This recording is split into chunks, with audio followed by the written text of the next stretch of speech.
ఇప్పుడు మనం కరాచీనుక హల్వా ఎలా చేయాలో చూద్దాం. దీనికోసం ముందుగా నేను ఒక స్పూను నెయ్యి వేసుకున్నాను. ఈ నెయ్యి వేడెక్కిన తర్వాత ఇందులో కొంచెం జీడిపప్పు, కొంచెం కిస్మిస్ వేసుకోవాలి.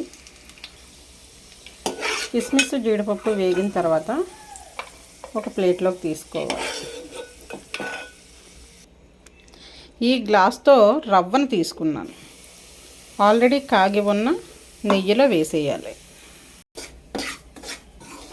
ఈ రవ్వను అటు ఇటు కలుపుతా కొంచెం డ్రై అయ్యే వరకు వేపాలి. ఈ గ్లాస్తో రవ్వ తీసుకున్నాం కదా, ఇదే గ్లాస్తో ఒక గ్లాసు పాలు, 2 గ్లాసులు వాటరు వేయాలి. ఎందుకంటే ఒక గ్లాసు రవ్వకే 3 గ్లాసులు వేయాలి. అందుకోసం నేను ఒక గ్లాస్ పాలు 2 గ్లాసుల నీళ్లు తీసుకున్నాను.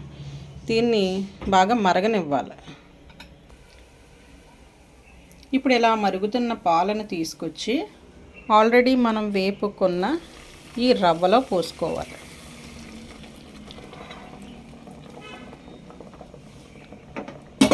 వాటర్ సరిపోతుందా సరిపోదా అని ఆలోచించాల్సిన అవసరం లేదు.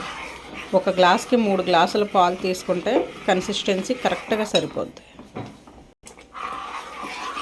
ఇలా ఉండలు లేకుండా కలుపుతూ ఉండాలి. అది బాగా రవ్వ మొత్తం పాలలో ఉడికిపోయిన తర్వాత ఈ గ్లాస్తో రవ్వ తీసుకున్నాం కదా, ఇప్పుడు ఇదే గ్లాస్తో పంచదార,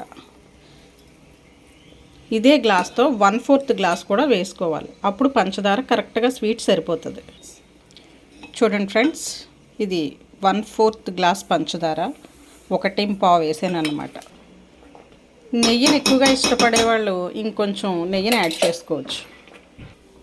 ఇప్పుడు ఇందులో ఆల్రెడీ మనం ఇందాక రెడీ చేసి పెట్టుకున్నాం కదా జీడిపప్పు, కిస్మిస్ని యాడ్ చేయాలి. చూడండి ఫ్రెండ్స్, రవ్వ కేసరి ఇలా అయ్యింది.